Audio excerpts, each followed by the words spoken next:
Hola, ¿qué tal? Me da mucho gusto saludarles. Qué bueno que están de nuevo viendo nuestros videos en esta serie de las cartas a las 7 iglesias. Hoy vamos a ir a la segunda carta que Jesús escribe o manda escribir a través de Juan, que es a la iglesia de Esmirna. Está en Apocalipsis 2, desde el verso 8 al verso 11. Vamos a leerlo. El verso 8 comienza Jesús diciendo: escribe al ángel de la iglesia de Esmirna. Esmirna viene de la palabra mirra y es clave porque la mirra es una sustancia que sale después de exprimir un fruto para poder ungir o embalsamar a los muertos. Esto que se usaba en el tiempo justo de Jesús. Y no es casual que lleve ese nombre esta ciudad, porque el contexto de la carta nos va a dar a entender el asunto de dolor, el asunto de pena, el asunto de persecución por lo que estaba atravesando esta iglesia. Vean lo que sigue diciendo en el verso 8 la carta. Jesús hablando de él: esto dice el primero y el último, el que murió y volvió a vivir. Jesús describiéndose a sí mismo, algo extraordinario que desde el principio de esta serie de videos hemos hablado, lo increíble que es. Jesús habla de esa cualidad eterna de él y que tiene mucho sentido en esta carta. No hay nada antes ni nada después de él, el que murió y vive de nuevo. Y esa es su relación que tiene con la mirra. Ustedes recordarán que uno de los magos del oriente que llegaron a Belén para poder adorar al bebé que había nacido, justo le llevó mirra. Pero también en la cruz del Calvario, cuando él estaba crucificado, le dieron mirra como analgésico y que él rechazó tomar. Las mujeres 3 días después llevaron mirra a la tumba justo para ungir el cuerpo de Jesús. Sin embargo, no estaba Jesús en la tumba. Jesús había resucitado y él está vivo, que hemos planteado eso desde el principio. Está vivo y está sentado hoy mismo a la diestra del Padre. Así que la relación que Jesús tiene con la mirra es especial, es muy simbólica y tiene mucho sentido con el contenido de la carta que vamos a leer. Sin embargo, hasta ahora solo la introducción, solo la presentación de quién es él ya da mucho ánimo a la iglesia que, insisto, está pasando y sufriendo mucha persecución y muerte, y Jesús les recuerda que él es el que resucitó y que él es el que da vida. Pueden esperar en él. A partir del verso 9 comienza el contenido de la carta. Dice así: conozco tus sufrimientos y tu pobreza. Sin embargo, eres rico. Sé cómo te calumnian los que dicen ser judíos, pero que en realidad no son más que una sinagoga de Satanás. No tengas miedo de lo que estás por sufrir. En realidad, este es el elogio que Jesús manda a esta iglesia en la ciudad de Esmirna. El tema de conocer sus sufrimientos es justo lo que les platicaba acerca de la prensa que se usaba para extraer la mirra. Sufrimiento, la palabra sufrimiento o tribulación, como les dice otras versiones, su significado es justo esto: prensa, adecuado para que allí se meta la aceituna o cualquier fruto para extraer su aroma o aceite.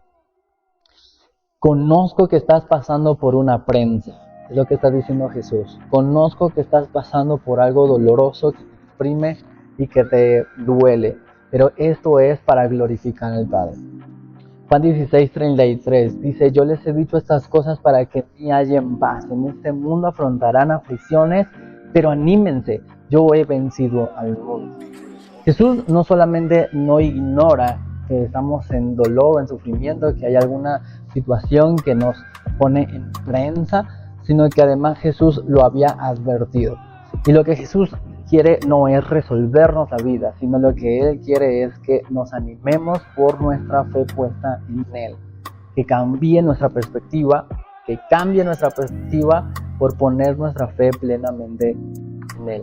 Miren lo que dice el apóstol Pablo en Romanos 5, verso 3. Yo no solo en esto alégrense, sino también en los sufrimientos, porque sabemos que el sufrimiento produce perseverancia, y la perseverancia entereza de carácter, la entereza de carácter esperanza.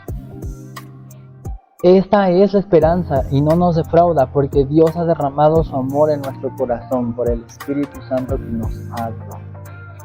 En otras palabras, la prensa, la tribulación, el dolor produce carácter. Es el objetivo para que confiemos y dependamos del Señor y le da la gloria a Dios por el avance. Jesús dijo no solamente que conocía su sufrimiento, también dijo, conozco tu pobreza. Y después les dice esta frase, hey, sin embargo eres rico. Es algo que tal vez no lo sabes, pero eres rico. Tal vez te consideras pobre, pero no es así. Y es que Jesús tiene la mentalidad eterna y es lo que quiere traer a los corazones de esa iglesia en Esmirna. Ustedes tengan una perspectiva correcta, eterna. Su ciudadanía es la celestial. No pertenecen a este mundo. Y si ustedes colocan esa perspectiva, sus ojos en la eternidad, incluso en medio de la tribulación, van a poder darle gloria a Dios. No es atractivo, este mensaje no es atractivo para el mundo. La tribulación, la persecución no es atractivo, ni mucho menos la pobreza. Pero eso es la iglesia cristiana. Y la iglesia cristiana bíblica debe predicar la verdad de poner las cosas en perspectiva del cielo, no de este mundo. Es trágico que la iglesia predique tanto el mensaje de prosperidad cuando el mensaje de Dios en realidad no es darnos una vida mejor hoy, no es darnos un cielo aquí. Eso es secularismo. La Biblia no promete vida económicamente abundante. Lo que la Biblia nos promete es sufrir aflicciones para que nosotros coloquemos la mirada en Cristo y donde está escondida nuestra vida. Además, quiero ser muy insistente que la tribulación es una promesa bíblica. Leí un par de ellas, pero miren lo que dijo Pablo en 2 Timoteo 3:12. Asimismo, serán perseguidos todos los que quieran llevar una vida piadosa en Cristo Jesús. O Jesús mismo en Mateo 16:24. Jesús le dijo a sus discípulos, si alguien quiere ser mi discípulo, tiene que negarse a sí mismo, tomar su cruz y seguirme. Tomar la cruz, para aclararlo, tal vez algunos tengan dudas, no tiene nada que ver con un crucifijo o con un collar de crucifijo. Tomar la cruz significa negarnos a nosotros mismos, negar nuestros deseos y asegurarnos tener la vida de Cristo Jesús todos los días. Eso es contracultural. Y la iglesia de Esmirna, además de ser perseguida por poner la fe en Cristo, por decir que Jesús es el Señor y no decir que el César es el Señor, también eran pobres económicamente hablando. Sin embargo, Jesús los elogia. No les manda una carta para resolverles el problema renal, sino los elogia para animarles y decirles, en realidad son ricos. Es algo similar como lo que Pablo escribe a los Corintios en su segunda carta, capítulo 6. Aparentemente tristes, pero siempre alegres. Pobres en apariencia, pero enriqueciendo a muchos. Como si no tuviéramos nada, pero poseyéndolo todo. Es extraordinario. Después estudiaremos la carta que Jesús escribe a la Odisea, en el capítulo 3 de Apocalipsis, y ahí hace una reprensión fuerte cuando les dice, ustedes dicen que son ricos y que no les hace falta nada, pero no se dan cuenta cuán infelices, miserables, pobres, ciegos y desnudos están. Jesús ve la realidad de nuestra condición. ¿Qué iglesia eres tú? ¿Qué iglesia quieres ser tú? La que a pesar de tener luchas y dificultades y tener incluso una vida contracultural, por haber tomado la decisión de seguir a Jesús y de someterte a su señorío, en realidad no tienes lo que la sociedad está buscando. O quieres ser alguien que se acomoda a sus deseos, que busca su comodidad mucho más que la honra o el sometimiento a Jesús. ¿Eres pobre pero rico espiritualmente? ¿O eres rico y cómodo en lo terrenal, pero cómo está la condición de tu alma? Jesús además hace notar que Él conoce cómo la iglesia de Esmirna ha sido calumniada por, y dice así, quienes dicen ser judíos, pero en realidad son una sinagoga de Satanás. Es muy tajante lo que hace Jesús al hablar de estos judíos. No es nada nuevo. En el Nuevo Testamento la comunidad judía, por supuesto, fue la primera iglesia. Los primeros convertidos eran de esa comunidad. Sin embargo, al extenderse el evangelio al mundo gentil y en especial a esta ciudades en Asia Menor eran pocos ya la comunidad judía. Sin embargo, Pablo aclara en Romanos 9:6 que no todos los que descienden de Israel son Israel. Y había gente que trataba de obligar a la iglesia a cumplir con ritos y leyes judías para decir que eran genuinamente salvos, como circuncisión y algunos otros ritos.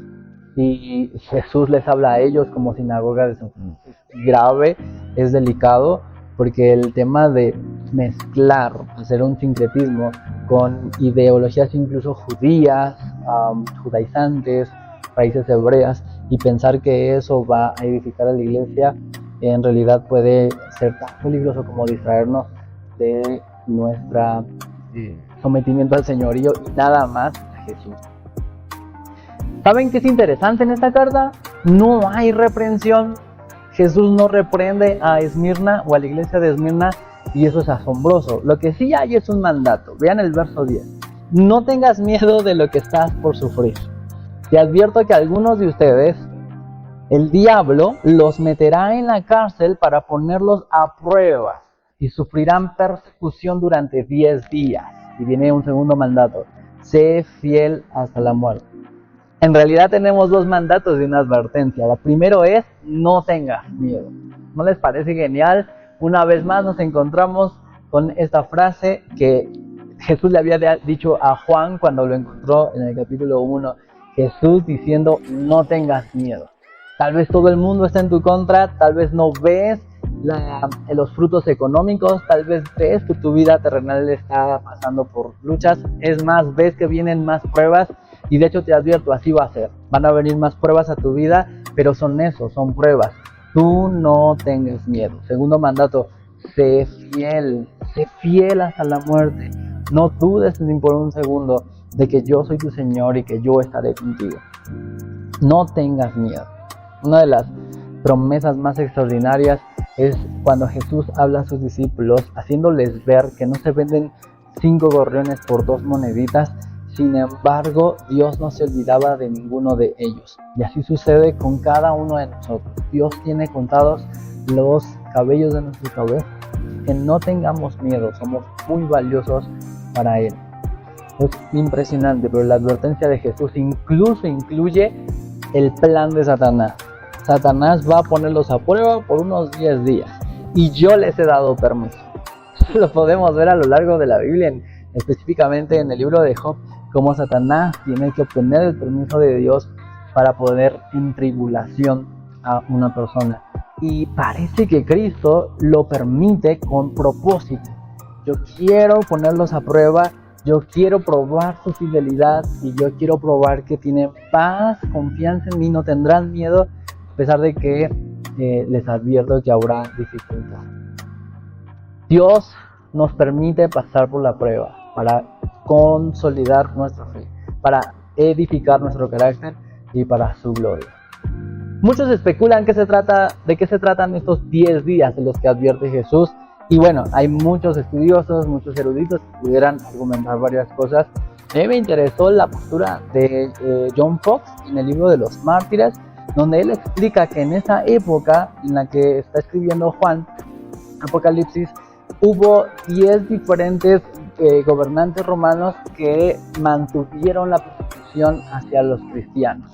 Nerón en el 67, Domiciano en el 81, Trajano en el 108, Marco Aurelio en el 162, Severo en el 192, Maximinio en el 235, Decio en el 249, Valeriano en el 257, Aureliano en el 274 y Diocleciano en el 303, la gran persecución. Dice John, que de 5 a 6 millones de cristianos martirizados hubieron en esa época. ¡Wow! Si comprobamos esa época y cómo vivían esos mártires cristianos a lo que nosotros llamamos sufrimiento hoy, bueno, déjenme decirles que en realidad estamos en Disneyland. No estamos sufriendo nada, estamos en el tiempo de la gracia. Pero sin embargo, la orden, el mandato es el mismo. Sé fiel a mí hasta la muerte, dice Jesús. Finalizamos con la promesa, en el versículo 10 y 11. Yo te daré la corona de la vida. El que tenga oídos, que oiga lo que el Espíritu dice a las iglesias. Y el que haga vencedor, no sufrirá daño alguno de la segunda muerte. Qué consolador es. Yo sé que ahora mismo estás sufriendo. Yo sé que ahora mismo hay daños. Yo sé cómo por la persecución has padecido que tus familiares mueran. Yo sé que han quemado tus casas. Yo sé eso. Pero si tú eres fiel hasta la muerte, si tú sales vencedor de la persecución, si tú te mantienes diciendo que Jesús es el Señor y que no te inclinarás ante nada más ni ante tus propios deseos, sino que te mantendrás fiel al señorío de Jesús, yo te aseguro que no sufrirás daño alguno de la segunda muerte. Hay eternidad planeada para ti. Hay vida eterna, extraordinaria después de esto. Esto que estás viviendo no es el cielo. Y creo que ese es nuestro mensaje más clave de esta carta para nosotros. Lo que estás viviendo no es el cielo. No esperes ni demandes que Dios te bendiga o exiges que Dios te bendiga como tú quieres ser bendecido. Esto no es el cielo, y lo que Él pretende es que te mantengas fiel en medio de estas tribulaciones para que con tu mirada puesta en la eternidad lo disfrutes junto con Él. La corona del vencedor está preparada para ti. Estás atravesando las tribulaciones con la mirada y la firmeza de tu fe en Cristo Jesús. ¿Para qué queremos corona? ¿Para qué nosotros le diríamos al Señor, sí, quiero de tus coronas, quiero que me des la corona de victoria? Bueno, sí, si tenemos que responder esa pregunta es la misma. Queremos coronas para los días. Sé vencedor, no solamente por la recompensa eterna. Sé vencedor para que Él se lleve la gloria. No tengas miedo, ya está advertido. Vienen aún más luchas, Él ya le ha dado permiso al tentador, pero sé fiel hasta la muerte y disfrutarás la eternidad con tu Señor. Que Dios te bendiga.